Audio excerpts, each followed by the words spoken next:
नमस्कार दर्शक बंधु आज आपण मैंने ओढ़नी सीरियल कहानी रे गोटे जबरदस्त एपिसोड देखापी पाइबे। आज सब दर्शक मान को गोटे बहुत बड़ा खुशी खबर आसी कहीं ओढ़नी सीरियल आज जितेबाला जीवन बाबू आ मानसी जितेबाला घर को गृह प्रवेश करुवे अलता उपरे से जो पाद पकई गृह लक्ष्मी पाद भाया पकईकी घर को प्रवेश करने समय मानसी गोटे साप देखी से घर को एरुंडी बाहर को डेईकी पलैब। एबे कहानी रे एबे कौन आसब एबे ज्योति एबे कहब एबे प्रमाण हो गला जे मो स्वामी को तुम्हें जबरदस्त दखल करिबो माने एटा ही संभव। तुम्हें घर को प्रवेश करने अपेक्षा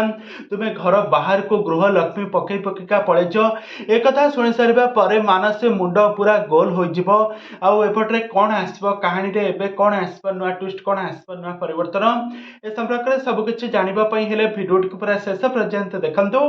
पाखर थुबा बेल आइकन को दबाई दिंतु। तबे दर्शक बंधु आज आपण मैंने ओढ़नी सीरियल कहानी रे गोटे जबरदस्त एपिसोड देखापी पाइबे। आज जीवन आ मानसीर तो बाहाघर सरी जाइए से जितेबाला आज गृह प्रवेश करने घर को एरुंडी बंध डेईकी तेबले घर भीतर को जावाई जाऊा समय गोटे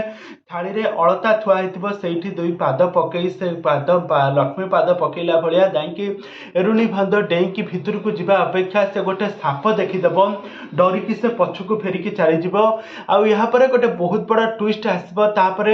ज्योति आज मानसी को कह देखिलु तो यार सत कौन तू मो स्वामी को तू जबर दखल करू आ देवी माँ ये ठीक आज प्रमाण कर